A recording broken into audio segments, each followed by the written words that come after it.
میرا نام ہیرا ہے۔ آج بھی جب میں اپنی شادی کی البم کھولتی ہوں تو سب سے پہلے تصویر دیکھ کر میری آنکھوں میں آنسو آ جاتے ہیں۔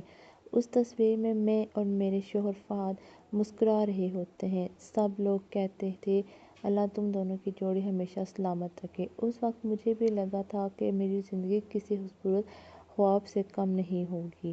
شادی کے بعد ہر صبح میری آنکھ فہد کی مسکراہٹ دیکھ کر کھلتی تھی۔ وہ آفس جانے سے پہلے ہمیشہ کہتا میں جلدی آ جاؤں گا، تم میرا انتظار مت کرنا، اور میں ہمیشہ ہنس کر جواب دیتی آپ کے بنا نیند ہی نہیں آتی۔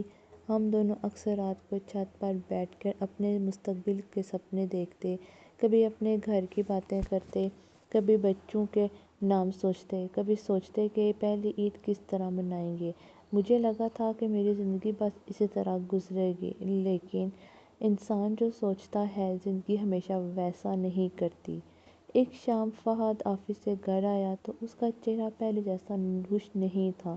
میں نے فوراً پوچھا سب ٹھیک ہے؟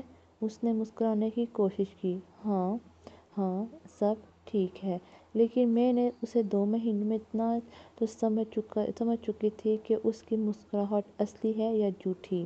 کھانا کھانے کے بعد وہ چپ چاپ بالکونی میں چلا گیا۔ میں بھی اس کے پاس جا کر کھڑی ہو گئی۔ کچھ دیر دونوں خاموش رہے، پھر اس نے دھیمی سی آواز میں کہا ہیرا میں تم سے ایک ضروری بات کرنا چاہتا ہوں۔ میرے دل کی دھڑکنیں تیز ہو گئیں۔ کیا ہوا؟ اس نے جیب سے ایک لفافہ نکالا۔ اس لفافے پر ایک فارن کمپنی کا لوگو بنا ہوا تھا۔ میرے دبئی کا ورک ویزا اپروو ہو گیا ہے۔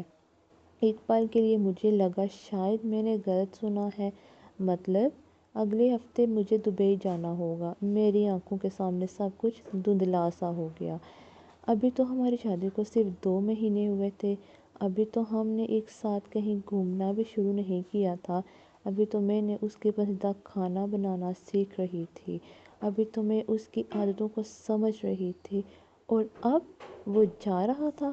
میں نے ہمت کر کے پوچھا کتنے عرصے کے لیے؟ فہد نے میری طرف دیکھا، اس کی آنکھوں میں بھی نمی تھی۔ صرف 2 سال۔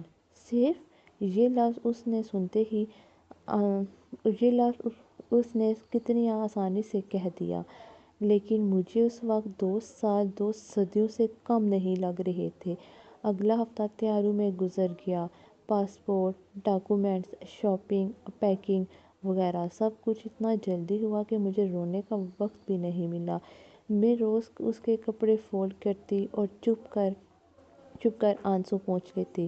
فہد ہر بار کہتا بس تھوڑی سی قربانی ہے ہیرا، پھر ہماری زندگی بہت اچھی ہو جائے گی۔ میں صرف مسکرانے کی کوشش کرتی کیونکہ میں نہیں چاہتی تھی وہ میری وجہ سے پریشان ہو۔ ایئرپورٹ کا دن بھی آ گیا۔ ہر طرف لوگ اپنوں کو گلے لگا رہے تھے، کوئی رو رہا تھا، کوئی مسکرا رہا تھا، لیکن ہر چہرے پر جدائی لکھی ہوئی تھی۔ بورڈنگ کی اناؤنسمنٹ ہوئی۔ فہد نے میرا ہاتھ مضبوطی سے پکڑ لیا۔ اپنا خیال رکھنا۔ میں نے آنسوؤں کے ساتھ سر ہلایا۔ اور آپ بھی اپنا خیال رکھنا۔ اس نے میری مانگ کو دیکھا، پھر میری آنکھوں میں دیکھ کر بولا میں وعدہ کرتا ہوں بہت جلدی تم دونوں کو اپنے پاس بلا لوں گا۔ میں حیران ہوئی تم دونوں؟ وہ مسکرا دیا میرا مطلب تم اور ہمارے سپنے۔ اس وقت مجھے بالکل اندازہ نہیں تھا کہ کچھ ہفتوں بعد میری زندگی کے سب سے بڑے راز میرے سامنے آنے والا تھا۔ ایک ایسا راز جو صرف میری زندگی نہیں بلکہ فہد کی زندگی ابھی ہمیشہ کے لیے بدل دے گا۔